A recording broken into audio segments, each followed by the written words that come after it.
Good afternoon, Long Beach. Today is March 16th, 2023, and we are here in the Golden State to find stories in our community. Our teams had 8 hours to write, film, and edit a news package to the prompt, Going Against the Grain. Coming up on today's episode, Sam uncovers this special bookstore. Alessia looks into the different strokes of this art form. Samantha looks under the surface of a fire station. And much, much more. What's up, Student Television Network? I'm Linda Dubrow. I'm Claire DeLuca, and this special Crazy 8 edition of Aftershock starts now.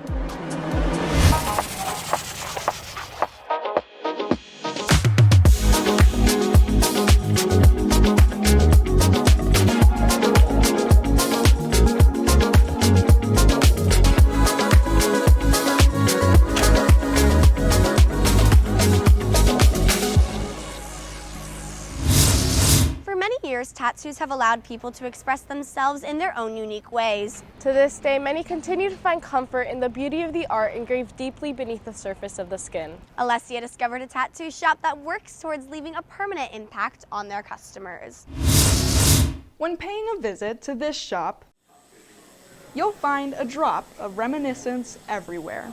I first started working here 2017. I am usually at the Costa Mesa branch, but I find the customers and employees here to be super cool. Samara may have went through a rough patch, but her identity marked the once blank canvas. I think that this business impacts the community for embracing tattooing because it's a lot more accepting and inclusive than a lot of other places that I know. I did not like the way that I looked forever.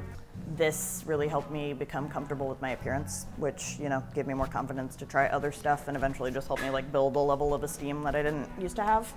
Each tattoo may illustrate a stroke of personality, but can ingrain individuality. I think that tattooing just goes against the grain because a lot of the time it was used as symbolism for biker gangs and regular gangs and stuff, so it got a taboo attached to it. But eventually, over time, it just became more about self-expression in a more intense way. After the growing embrace for tattoos, many can say that this castaway is here to stay.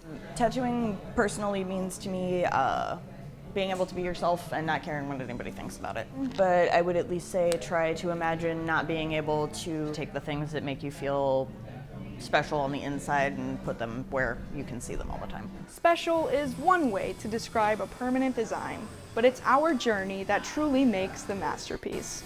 Reporting for Student Television Network, Alessia Levian.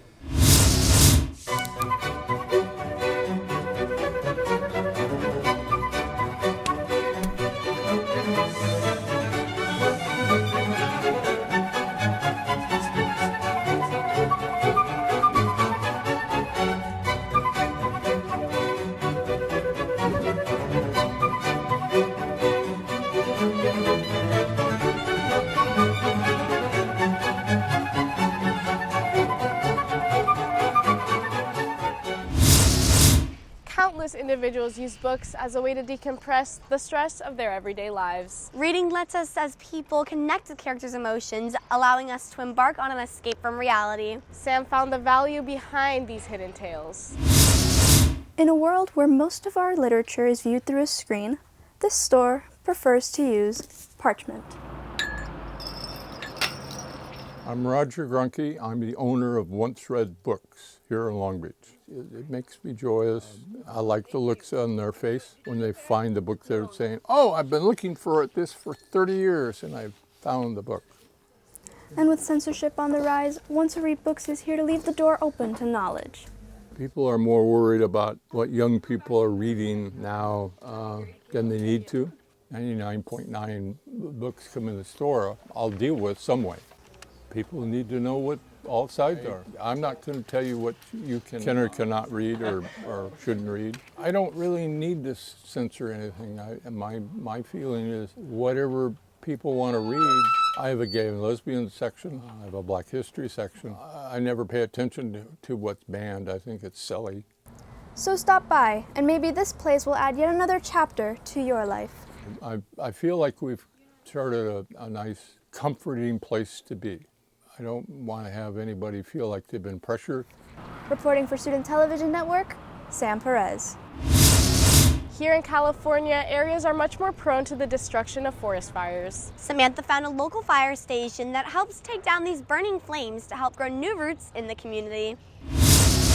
While taking a stroll down your local neighborhood, you might spot an unusually quiet fire station. But this distinguished scene used to be a hearth for the community. The fire guys left, they moved over to their new place. This was 8 years ago. And then we wanted to turn this into a demonstration, climate-friendly garden, and then we wanted to create a teaching farm to teach people how to grow fruits and veggies.